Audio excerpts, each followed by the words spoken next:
Hi hello friends, ಎಲ್ಲರಿಗೂ ನಮಸ್ಕಾರ. ರೇಖಾ ಅಡುಗೆ ಚಾನಲ್ಗೆ ಸ್ವಾಗತ. ಹೊಸದಾಗಿ ನಮ್ಮ ಚಾನಲ್ ನೋಡ್ತಾ ಇದ್ದರೆ ಈಗಲೇ ಸಬ್ಸ್ಕ್ರೈಬ್ ಮಾಡ್ಕೊಳ್ಳಿ. ನಾಡಿನ ಸಮಸ್ತ ವೀಕ್ಷಕರಿಗೂ, ಯೂಟ್ಯೂಬ್ ನೋಡೋಂಥ ಪ್ರತಿಯೊಬ್ಬರಿಗೂ ವರಮಹಾಲಕ್ಷ್ಮಿ ಹಬ್ಬದ ಶುಭಾಶಯ ತಿಳಿಸ್ತಾ, ಇವತ್ತು ಹಬ್ಬ ಸ್ಪೆಷಲ್ ಆಗಿ ಸಿಂಪಲ್ಲಾಗಿ ಮತ್ತು ಕ್ವಿಕ್ಕಾಗಿ ಆಗೋ ಥರ ಒಂದು ರೆಸಿಪಿ ತಂದಿದ್ದೀನಿ. ಅದೇನಪ್ಪ ಅಂದರೆ ರವೆಯಿಂದ ಹಲ್ವಾ ರೆಸಿಪಿ ತೋರಿಸ್ಕೊಡ್ತೀನಿ. ಖಂಡಿತ ಇದನ್ನು ಕೇಸರಿ ಬಾತ್ ಅನ್ಕೋಬೇಡಿ, ಇದು ಹಲ್ವಾ ಥರನೇ ಇರುತ್ತೆ ಟೇಸ್ಟು. ಖಂಡಿತ ಟ್ರೈ ಮಾಡಿ, ಯಾವ ಥರ ಇತ್ತಂತ ಕಮೆಂಟ್ ಮಾಡಿ, ಲೈಕ್ ಮಾಡಿ, ಶೇರ್ ಮಾಡಿ. ಬನ್ನಿ ಇವಾಗ ಯಾವ ರೀತಿ ಮಾಡೋದಂತ ನೋಡೋಣ. ಇಲ್ಲಿ ಈ ರೆಸಿಪಿ ಮಾಡೋದಕ್ಕೆ ಅರ್ಧ ಕಪ್ ಆಗೋಷ್ಟು ತುಪ್ಪ ಬೇಕಾಗುತ್ತೆ. ಫಸ್ಟ್ ಸ್ಟವ್ ಮೇಲೆ ಒಂದು ಕಡಾಯಿ ಇಟ್ಕೊಂಡು ಅದಕ್ಕೆ ಒಂದು 2 ಟೇಬಲ್ ಸ್ಪೂನ್ ತುಪ್ಪ ಹಾಕಿ, 1/4 ಕಪ್ ಆಗೋಷ್ಟು ಗೋಡಂಬಿ, 1/4 ಕಪ್ ಆಗೋಷ್ಟು ಬಾದಾಮಿ, ಒಂದು 2 ಟೇಬಲ್ ಸ್ಪೂನ್ ಆಗೋಷ್ಟು ಪಿಸ್ತಾನ ಚಿಕ್ಕದಾಗಿ ಕಟ್ ಮಾಡಿ ಈ ಥರ ಚೆನ್ನಾಗಿ ಫ್ರೈ ಮಾಡ್ಕೋಬೇಕು. ಇದು ಫ್ರೈ ಮಾಡೋವಾಗನೇ ಮೀಡಿಯಮ್ ಫ್ಲೇಮಲ್ಲಿ ಇಟ್ಕೊಳ್ಳಿ.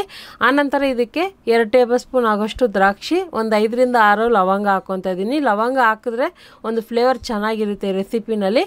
ಖಂಡಿತ ಇದು ಮಾಡೋ ವಿಧಾನ ಬಂದು ಕೇಸರಿ ಬಾತ್ ಥರನೇ, ಆದರೆ ಇದು ಹಲ್ವಾ ಥರ ಮಾಡಬೇಕು. ಅದಕ್ಕೆ ನಾನು ಕಂಪ್ಲೀಟಾಗಿ ಇದಕ್ಕೆ ತುಪ್ಪನೇ ಯೂಸ್ ಮಾಡಿದ್ದೀನಿ. ನಿಮಗೆ ತುಪ್ಪ ಇಷ್ಟ ಇಲ್ಲ ಅಂದರೆ ಎಣ್ಣೆ ಕೂಡ ಯೂಸ್ ಮಾಡ್ಕೋಬೋದು, ಅಂದರೆ ಎರಡೂ ಮಿಕ್ಸ್ ಮಾಡಿ ಕೂಡ ನೀವು ಟ್ರೈ ಮಾಡ್ಬೋದು. ಇದನ್ನು ಚೆನ್ನಾಗಿ ಫ್ರೈ ಮಾಡಿ ಎತ್ತಿಟ್ಕೊಂಡು ಮತ್ತೆ ಅದೇ ಕಡಾಯಿಗೆ ಉಳಿದಿರೋಂಥ ತುಪ್ಪ ಹಾಕ್ಕೊತೀನಿ. ನಾವು ಎಷ್ಟು ರವೆ ತೊಗೊತೀರೋ ಅಷ್ಟೇ ನೀವು ತುಪ್ಪ ಯೂಸ್ ಮಾಡಬೇಕಾಗುತ್ತೆ. ಇಲ್ಲಿ ರವೆ ಬಂದ್ಬಿಟ್ಟು ಚಿರೋಟಿ ರವೆ ತೊಗೊಂಡಿದ್ದೀನಿ. ಬೈ ಚಾನ್ಸ್ ನಿಮ್ಮ ಹತ್ರ ಚಿರೋಟಿ ರವೆ ಇಲ್ಲಾಂದರೆ ನಾರ್ಮಲ್ ಉಪ್ಪಿಟ್ಟು ರವೆದಲ್ಲೂ ಮಾಡ್ಕೋಬೋದು. ಆದರೆ ನಮಗೆ ಹಲ್ವಾ ಥರ ಸಾಫ್ಟಾಗಿ ಸ್ಮೂತಾಗಿ ಬರಬೇಕಂದ್ರೆ ಚಿರೋಟಿ ರವೆ ಯೂಸ್ ಮಾಡಿ. ಬೈ ಚಾನ್ಸ್ ಇಲ್ಲ ಅಂದರೆ ನಾರ್ಮಲ್ ರವೆನ ನೀವು ಮಿಕ್ಸಿನಲ್ಲಿ ಒಂದು 2-3 ಸರಿ ಪಳಿಸ್ಕೊಟ್ರೆ ಅದು ಪೌಡರ್ ಥರ ಆಗುತ್ತಲ್ಲೋ, ಅದನ್ನು ಯೂಸ್ ಮಾಡ್ಕೋಬೋದು. ಇವಾಗ ಈ ರವೆನ ಹಾಕಿದ ಮೇಲೆ ಮೀಡಿಯಮ್ ಫ್ಲೇಮಲ್ಲಿ ಇಟ್ಕೊಂಡು ಒಂದು 3 ರಿಂದ 4 ನಿಮಿಷ ಸ್ವಲ್ಪ ಕಲರ್ ಚೇಂಜ್ ಆಗೋವರೆಗೂ ಫ್ರೈ ಮಾಡಬೇಕು. ಇದಕ್ಕೆ ಮೇಯ್ನ್ ಬಂದ್ಬಿಟ್ಟು ತುಪ್ಪನೇ. ತುಪ್ಪ ಹಾಕೋದ್ರಿಂದ ನಿಮ್ಗೆ ಹಲ್ವಾ ಟೇಸ್ಟ್ ಸಿಗುತ್ತೆ ಮತ್ತು ಅದೇ ಥರ ಸಾಫ್ಟಾಗೂ ಇರುತ್ತೆ. ಯಾವ ಕಪ್ಪಲ್ಲಿ ರವೆ ತೊಗೊಂಡಿದ್ನೋ ಅದೇ ಕಪ್ಪಲ್ಲಿ ನಾನಿಲ್ಲಿ 1.5 ಕಪ್ ಆಗೋಷ್ಟು ಬಿಸಿನೀರು ಹಾಕ್ಕೊತಾ ಇದ್ದೀನಿ. ಸೊ ಬಿಸಿ ನೀರು ಹಾಕೋದ್ರಿಂದ ಇದು ಯಾವುದೇ ರೀತಿ ಗಂಟಾಗೋದಿಲ್ಲ. ಮತ್ತು ಚಿರೋಟಿ ರವೆ ಅಲ್ವಾ, ಇದು ಬೇಗನೆ ಕುಕ್ ಆಗುತ್ತೆ. ಬೇಗನೆ ಒಂದು 10 ರಿಂದ 12 ನಿಮಿಷದೊಳಗೆ ಮಾಡ್ಬಿಡ್ಬೋದು ಈ ರೆಸಿಪಿನ. ನೀರು ಹಾಕೋವಾಗನ ಸ್ಟವ್ನ ಸಿಮ್ಮಲ್ಲೇ ಇಟ್ಕೊಂಡು ಇದನ್ನು ಚೆನ್ನಾಗಿ ಕೈ ಬಿಡ್ದಂಗೆ ಮಿಕ್ಸ್ ಮಾಡ್ಕೊಳ್ಳಿ. ಯಾವುದೇ ರೀತಿ ಗಂಟಾಗೋದಿಲ್ಲ. ತುಪ್ಪದಲ್ಲಿ ರವೆನ ಚೆನ್ನಾಗಿ ಫ್ರೈ ಮಾಡಿರ್ತೀರಿ. ಇನ್ನೂ ಸ್ವಲ್ಪ ಕಲರ್ ಚೇಂಜ್ ಆಗಬೇಕು. ಮತ್ತು ಇದಕ್ಕೆ ನಾನು ನೋಡಿ ಒಂದು 1/4 ಕಪ್ಪು ಬಿಸಿ ಹಾಲಲ್ಲಿ ಕೇಸರಿ ಹೂವನ್ನ ನೆನೆಯಾಕಿ ಇಟ್ಕೊಂಡಿದ್ದೆ. ಸೊ ಇದು ನ್ಯಾಚುರಲ್ ಆಗಿ ಒಂದು ಫ್ಲೇವರು ಕೊಡುತ್ತೆ, ಕಲರು ಕೊಡುತ್ತೆ.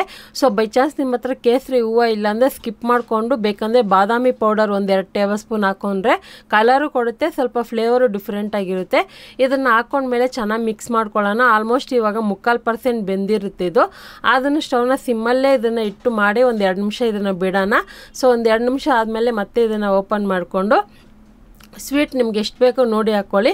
ಇಲ್ಲಿ ನಾನು ಮೈಲ್ಡ್ ಫ್ಲೇವರಲ್ಲಿ ಮಾಡ್ತಾಯಿದ್ದೀನಿ. ನಮ್ಮನೇಲಿ ತುಂಬಾ ಸ್ವೀಟ್ ಕಡಿಮೆ ಮಾಡಿಬಿಟ್ಟಿದ್ದೀರಿ, ಅಂದರೆ ಸಕ್ಕರೆ ಕಡಿಮೆ ಮಾಡಿದ್ದೀರಿ. ಹಂಗಾಗಿ ಈ ರೆಸಿಪಿಗೋಸ್ಕರ ಒಂದು ಅರ್ಧ ಕಪ್ ಆಗೋಷ್ಟು ಹಾಕ್ಕೊತಾ ಇದ್ದೀನಿ. ತುಂಬ ಜನಕ್ಕೆ ಸ್ವೀಟ್ ಇಷ್ಟಪಡ್ತೀರ ಅಂದರೆ ನೀವು ಒಂದು 3/4 ಕಪ್ ಆಗೋಷ್ಟು ಹಾಕ್ಕೊಳ್ಳಿ. ಇದು ಮೈಲ್ಡ್ ಆಗಿರುತ್ತೆ. ಹಾಗೆ ಒಂದು ಅರ್ಧ ಟೀ ಸ್ಪೂನ್ ಆಗೋಷ್ಟು ಏಲಕ್ಕಿ ಪೌಡರ್ ಹಾಕ್ಕೊತಾ ಇದ್ದೀನಿ. ಹಾಕ್ಕೊಂಡು ಚೆನ್ನಾಗಿ ಮಿಕ್ಸ್ ಮಾಡ್ಕೊಳ್ಳೋಣ.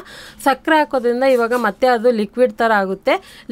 ಲಿಕ್ವಿಡ್ ಥರನೇ ಇರಬೇಕು ಅಂದರೆ ನೀವು ಇನ್ನೂ ಒಂದು ಸ್ವಲ್ಪ ಎಕ್ಸ್ಟ್ರಾ ನೀರು ಕೂಡ ಹಾಕೋಬೋದು, ಇನ್ನೂ ಸಾಫ್ಟ್ ಬೇಕು ಅಂದರೆ. ಸೊ ಇವಾಗ ಇದನ್ನು ಚೆನ್ನಾಗಿ ಮಿಕ್ಸ್ ಮಾಡಿ ಮತ್ತೆ ಇದನ್ನು ಮುಚ್ಚಿ ಒಂದು 2 ನಿಮಿಷ ಬಿಡ್ತೀನಿ. ಯಾಕಂದರೆ ಸಕ್ಕರೆನೂ ಹೊಂದ್ಕೊಂಡು ಇದು ಮತ್ತೆ ಒರಿಜಿನಲ್ ಅದಕ್ಕೆ ಬರಬೇಕಂದ್ರೆ ಮತ್ತೆ ಅದೇ ಅದಕ್ಕೆ ಬರಬೇಕು. ಇವಾಗ ನೋಡ್ತಾ ಇರ್ಬೋದು, ಇವಾಗ ಚೆನ್ನಾಗಿ ಸಕ್ಕರೆ ಎಲ್ಲ ಮೆಲ್ಟಾಗಿ ಸೂಪರಾಗಿ ಬಂದಿದೆ. ಇವಾಗ ಫ್ರೈ ಮಾಡಿರೋಂಥ ಡ್ರೈ ಫ್ರೂಟ್ಸ್ ಎಲ್ಲ ಹಾಕ್ಕೊಳ್ಳೋಣ. ಇದು ಬಾಯಿಗೆ ತಿನ್ನೋವಾಗ ಒಂದೊಂದು ಪೀಸ್ ಸಿಗ್ತಾ ಇರುತ್ತಲ್ವ, ತುಂಬಾ ಚೆನ್ನಾಗಿರುತ್ತೆ. ಇದು ರವೆಗಿಂತ ಸ್ವಲ್ಪ ಜಾಸ್ತಿ ಕ್ವಾಂಟಿಟಿ ತೊಗೊಂಡಿದ್ದೀನಿ. ಯಾಕಂದರೆ ಒಂದೊಂದು ಸ್ಪೂನಲ್ಲಿ ತಿಂದಾಗ ನಮಗೆ ಗೋಡಂಬಿ, ಬಾದಾಮಿ, ಪಿಸ್ತಾ ಅದೆಲ್ಲ ಸಿಗ್ತಾ ಇದ್ದಾನೆ.